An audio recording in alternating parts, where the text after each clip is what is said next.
why you might want to think twice before visiting Italy. Before you grab your pitchforks, hear me out. Italy is beautiful, with a rich history and vibrant culture. But sometimes, the reality doesn't match the Instagram fantasy. From tourist hordes to public restrooms, we're covering it all.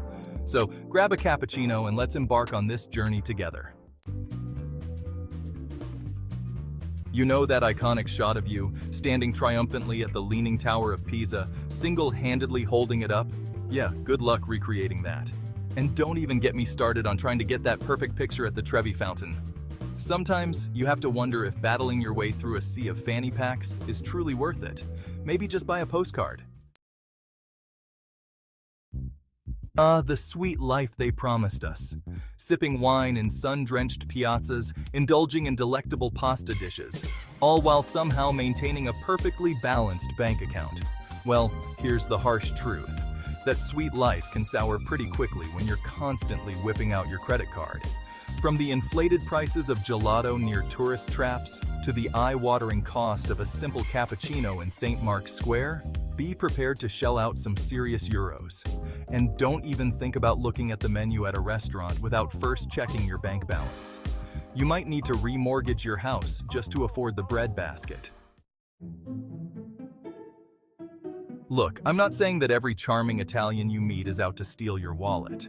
But let's just say you need to be more aware of your belongings than a hawk guarding its nest full of precious, delicious voles. Pickpockets in Italy are practically artists. They're like ninjas, if ninjas wore capri pants and had a penchant for overpriced leather goods.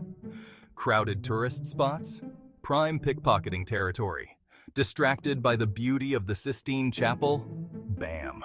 Your wallet's gone, faster than you can say Michelangelo. So, my advice? Channel your inner paranoid tourist and invest in a money belt so absurdly large and uncomfortable that even the most skilled pickpocket will give up in frustration. Now, I'm a firm believer in embracing new cultures and attempting to speak the local language. But let's be honest, not all of us are linguistic geniuses who can become fluent in Italian after a crash course on Duolingo. And while you'll find English speakers in touristy areas, venture off the beaten path, and you might as well be speaking Klingon. Trying to order a simple espresso can turn into a game of charades that would make Marcel Marceau proud. And good luck deciphering the bus schedule if you haven't mastered the art of Italian cursive. So, brush up on your basic Italian phrases, download a translation app, and embrace the awkward language barrier dance. Picture this. You're strolling through the picturesque streets of Florence, gelato in hand, the sun beaming down on you like a benevolent deity. But wait, what's that? Is that a rogue rain cloud gathering overhead? Yes, my friends, the weather in Italy can be more fickle than a cat in a confetti factory. One minute it's a Mediterranean paradise, the next you're caught in a downpour of biblical proportions. And don't even get me started on the off-season. You might be dreaming of a cozy winter getaway, but be prepared for some attractions and restaurants to be closed tighter than a Venetian gondola on a dry day. Let's talk about something that's rarely discussed in glossy travel brochures, but is an essential part of any trip: finding a decent public restroom. Now, Italy isn't exactly known for its abundance of free, easily accessible public restrooms. You might find yourself wandering through a labyrinthine museum, your bladder about to burst, only to discover that the only restroom available is a terrifying hole in the ground, guarded by a scowling attendant who demands €1 for the privilege. My advice? Develop a bladder of steel or be prepared to pay a small fortune for the relief of a public restroom.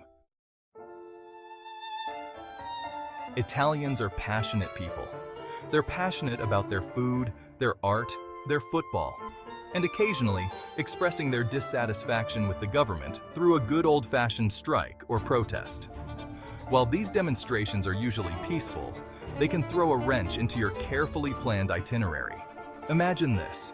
You're all set to catch a train to Rome, excited to finally see the Colosseum, only to arrive at the station and find it looking more deserted than a ghost town. Strikes can shut down public transportation, museums, and even entire cities with little to no warning. So, my advice? Embrace the chaos, pack your patience, and maybe download a good book on your phone. You might be there a while. Chapter 8. Tourist Traps. Where dreams go to die, and wallets go to empty. Italy is a country steeped in history, culture, and unfortunately, tourist traps. These cunningly disguised money pits are everywhere, just waiting to lure unsuspecting tourists with the promise of authentic experiences and overpriced souvenirs.